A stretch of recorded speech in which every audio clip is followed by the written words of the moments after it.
J'aimerais tout d'abord saluer les exilés volontaires des mois de juillet et août,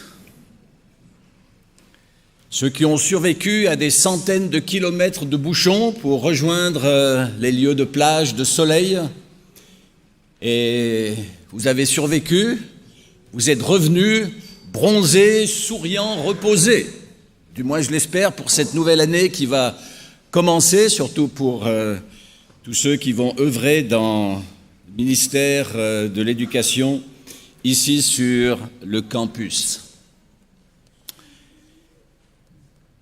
Mais il est des exils plus tragiques.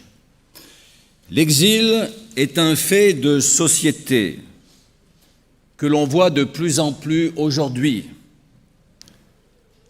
Des populations entières sont forcées de s'exiler et elles sont innombrables. Personne ne part ou ne quitte son pays avec bonheur, ni de son plein gré. Et il y a des milliers, des centaines de milliers de personnes qui s'exilent et on les retrouve souvent sur des embarcations précaires au péril de leur vie et souvent, elles meurent. Les raisons de l'exil sont multiples. Il y a des raisons économiques, perte de travail ou de situation. Bien sûr, une des raisons majeures de l'exil aussi, c'est la guerre ou les guerres, la maladie, parfois pour des raisons familiales.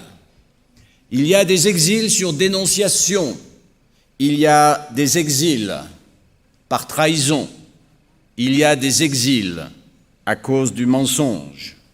Il y a ceux qui provoquent l'exil par intérêt politique ou personnel. Et je viens de parler de ces boat people, des situations dramatiques où des gens par centaines, par milliers, meurent. Il y a quelques années de cela était organisé à Naples un grand rassemblement, un congrès en quelque sorte de ces exilés qui venaient principalement de l'Afrique subsaharienne. Et nous étions là des milliers et des milliers. Oh, j'aurais voulu que vous puissiez entendre et voir cette assemblée. C'était extraordinaire déjà de les voir chanter. Entendre chanter des gens qui sont vivants et qui remercient Dieu parce qu'ils sont encore vivants. Ils faisaient trembler littéralement le bâtiment dans lequel nous nous trouvions. Et c'était magnifique. Cela était émouvant de les entendre, de les voir. Et puis aussi, lorsqu'ils prenaient la parole, et surtout certaines de ces femmes qui osaient raconter leur traversée, face aux sévices, face aux abus, de ceux qui leur proposaient, de ceux qui leur disaient « vous serez bientôt libres, vous allez arriver dans un pays où vous serez bien ». Et quand ces femmes racontaient ce par quoi elles avaient dû passer pour gagner, pour avoir cette liberté, c'était vraiment courageux de leur part de le dire. Et pour nous, nous aurions peut-être préféré nous boucher les oreilles en nous disant « c'est pas possible que des choses comme cela existent ». Mais oui, cela existe.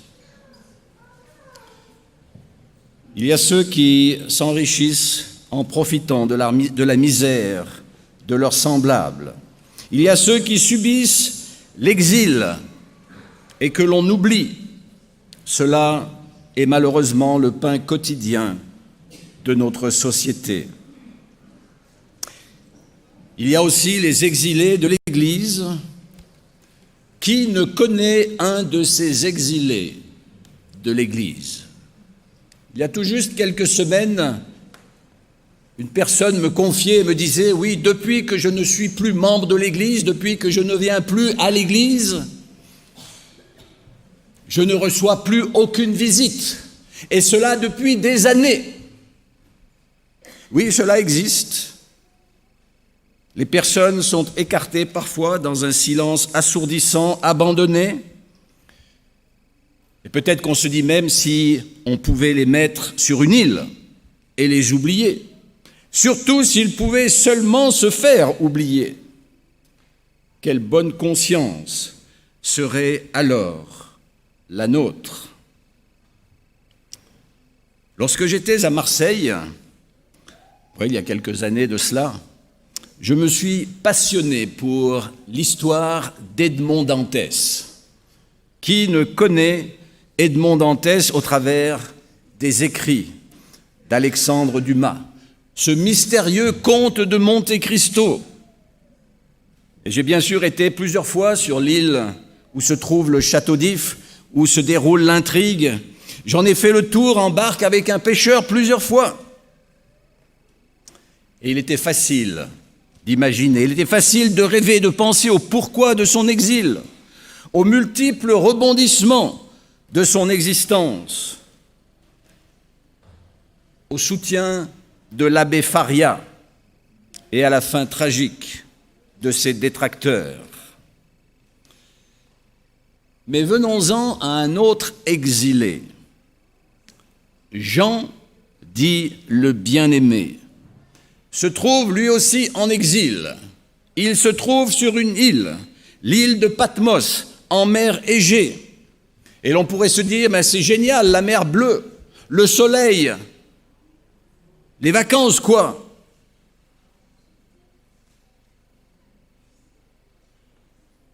Patmos, que j'ai eu l'occasion de visiter, est aujourd'hui une île qui, en tout cas à certaines périodes, est très animée. Il y a beaucoup de monde sur cette île de Patmos. Tous ceux qui viennent là par le port de Scala, visiter la grotte où Jean aurait écrit son Apocalypse. Ils viennent là pour se recueillir, pour prier, pour penser, pour méditer. Il y a bien sûr le monastère Saint-Jean, où les gens se précipitent pour essayer de comprendre, de découvrir certains côtés du christianisme, découvrir certaines lectures. Mais qu'en était-il jadis? L'île de Patmos était loin de tout. Jean se sentait abandonné, avec probablement le poids de l'injustice sur le cœur. Pourquoi suis-je là? Il le dit à cause de la parole de Dieu et du témoignage de Jésus. Mais il devait se demander, pourquoi suis-je accusé à tort? Qui sont ceux à qui je dois ce traitement? Les Romains, les frères, les faux frères? Probablement les deux, les uns utilisant les autres. On avait déjà vécu cela, vu cela à l'époque de Jésus. Pourtant, lui qui est loin de tout, il voit tout. Il voit même ceux qui se disent apôtres et qui ne le sont pas, qui sont menteurs, comme il écrit au chapitre 2 de l'Apocalypse, le verset 2. De loin, il voit mieux. Surtout, il comprend mieux. Il voit comme jamais personne n'a vu. Et il comprend que même si on a voulu l'éloigner, l'isoler, il n'a rien à regretter. Parce que Jésus, dans son éloignement, est plus proche de lui que jamais. Il a envoyé son ange, chapitre 1, verset 1 du livre de l'Apocalypse, un véritable compagnon.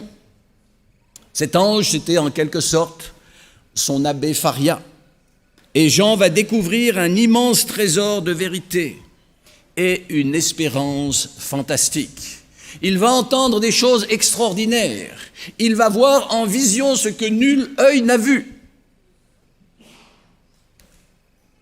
Et par-dessus tout, le Seigneur va lui confirmer une promesse.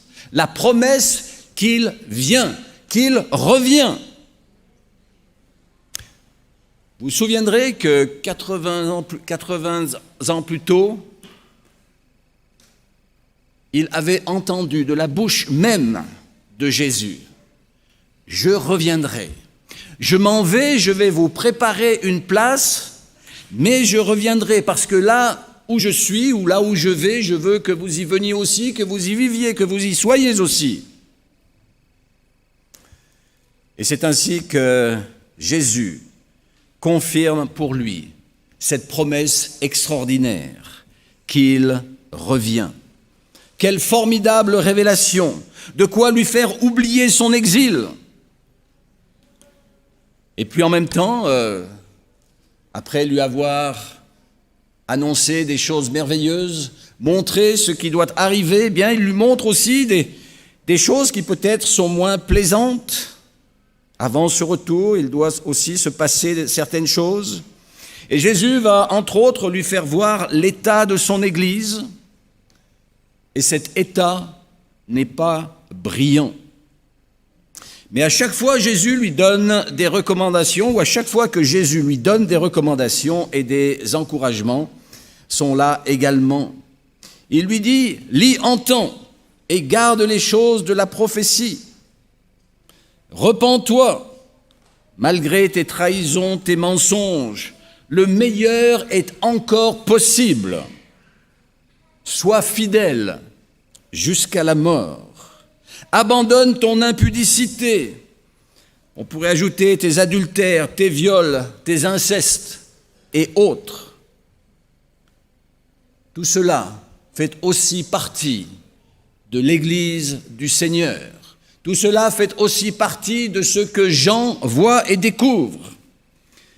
Et Jean devait ouvrir de grands yeux. Et Jésus lui dit, je ne veux rien te cacher, je ne veux rien cacher. Mais je ne veux rien non plus considérer comme perdu. Et il va lui faire une promesse magnifique. Alors que Jean voit des choses terribles, Jésus lui dit, j'ai mis devant toi une porte ouverte. Chapitre 3, verset 8. Chers frères et sœurs, cette porte ouverte est également pour chacun de nous. J'ai mis devant toi une porte ouverte, lui dit Jésus. Et puis, il y a ces recommandations qui sont là aussi, et la foi. Et les disciples étaient languissants de foi. Ils demandaient au Seigneur, augmente-nous la foi.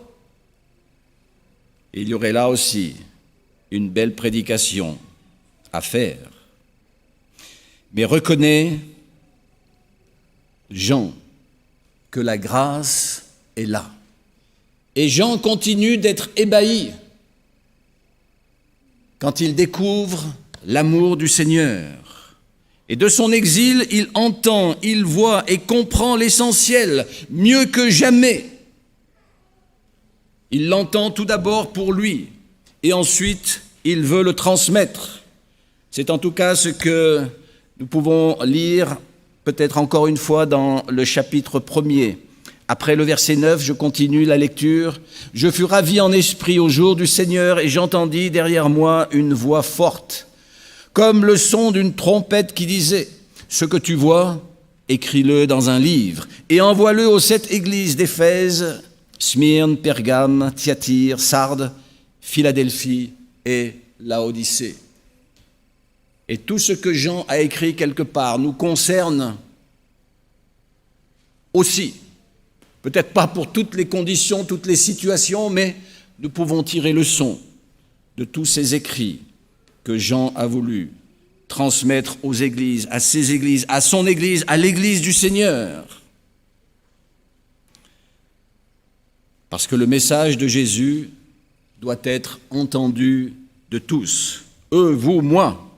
Un message d'accueil, un message d'amour, nous l'avons chanté tout à l'heure. Il n'y a rien que Jean, qui est en exil, loin de tout, ne puisse voir ou entendre. Et Jean se souvient des églises qu'il a fondées. Il se souvient des frères et sœurs. Il se souvient des oppositions, des trahisons, des mensonges. Mais cela n'a plus d'importance. Il est invité à prier pour chacun. Jésus est son recours et il guérira même des pires méfaits. Vous avez peut-être vous-même le sentiment d'être parfois en exil, ici, là, même dans cette église. Alors, ayez confiance. Le Seigneur vous permet de voir, il vous permet d'avoir l'œil, mais surtout il vous permet toujours de considérer qu'il y a une porte ouverte pour toute situation, de voir et de comprendre le pourquoi des choses, et même de mettre et d'aimer ceux qui vous mettent en exil. Et je pense à d'autres exils. Je pense aux enfants qui sont aussi exilés, parce que dans ce qui devrait être un cocon familial, souvent, ils ne se sentent pas en sécurité. Ils perçoivent une certaine violence. Il y a de la maltraitance à leur égard. Et ces enfants sont en exil, parce qu'ils sont seuls, parce que bien souvent, ils ne savent pas à qui parler, vers qui s'adresser pour se confier et pour découvrir que pour eux, il y a aussi une porte ouverte. Je pense aux exilés de la santé, ceux qui sont touchés dans leur corps, ceux qui sont malades, ceux qui souffrent et qui n'obtiennent pas de réponse. Après avoir vu ou consulté moult et moult médecins, ils ne reçoivent pas les conseils, les recommandations, les soins qui pourraient apporter un mieux à leur vie. Ces personnes se sentent seules, aussi exilées. Et je veux leur dire qu'il y a là aussi, de la part du Seigneur, une porte ouverte pour eux. Il y a bien sûr les exilés du travail, et ils sont multiples aujourd'hui, ceux qui se trouvent malheureusement en situation de chômage. Les conditions sont dures, les conditions sont complexes, et le Seigneur doit aussi leur dire, j'ai une porte ouverte pour toi. Il y a les exilés de la société en général, tous ces gens qui sont autour de nous, qui se sentent très très seuls. On n'a pas idée. Enfin si, probablement, vous avez idée parce que vous le vivez parfois vous-même. De la solitude dans notre société, de ceux qui vivent ces choses. Et Dieu leur dit aussi, il y a pour toi une porte ouverte. Et puis il y a les exilés aussi de leurs émotions.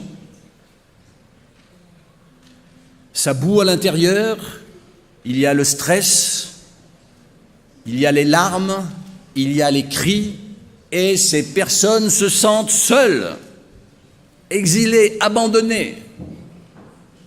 Personne ne les remarque.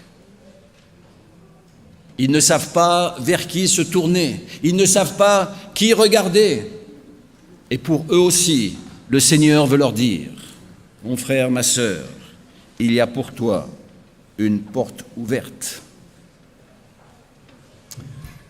Et surtout, le Seigneur veut nous délivrer d'un autre exil, celui de l'exil spirituel. Oh, il y aurait tant de choses à dire sur cette question de la vie spirituelle. Et là aussi, parfois, nous souffrons. Nous nous posons la question, nous nous demandons, peut-on encore croire aujourd'hui ? Est-ce que cette parole dite de Dieu est encore pour moi un message de vie, un message d'abondance, un message de paix, un message d'amour ? Est-ce que j'ose encore prier ? J'ai parfois l'impression qu'après avoir prié tant et tant, le Seigneur est sourd. Et je n'ai peut-être même plus envie de lui adresser une prière, puisque s'il est là et s'il entend, il sait déjà ce que je vais lui demander. Est-ce que cela vaut encore la peine de prier ? Et notre exil spirituel est là. Et notre être tout entier est en ébullition. Et là aussi, et encore, le Seigneur veut nous dire à chacun, il y a une porte ouverte devant toi.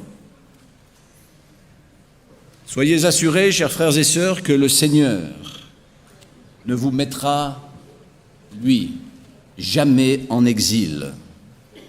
Au contraire, il ne veut pas que vous soyez éloignés de lui, parce qu'il a un grand projet pour chacun. Le projet de vous sauver, de nous sauver, il a le projet de salut. Et Jean l'a vu dans le chapitre 21 de ce même Apocalypse. Eh bien, il nous est dit que Jean voit, il regarde, puis je vis un nouveau ciel et une nouvelle terre, et vous connaissez le contexte. Ce nouveau ciel et cette nouvelle terre, c'est le retour de l'exil, car en quelque sorte et quelque part, nous sommes tous en exil sur cette terre. Il y a bien longtemps que nous l'avons compris. Mais il n'est pas question d'une île où le Seigneur voudrait nous mettre, mais rien de moins que la maison du Père.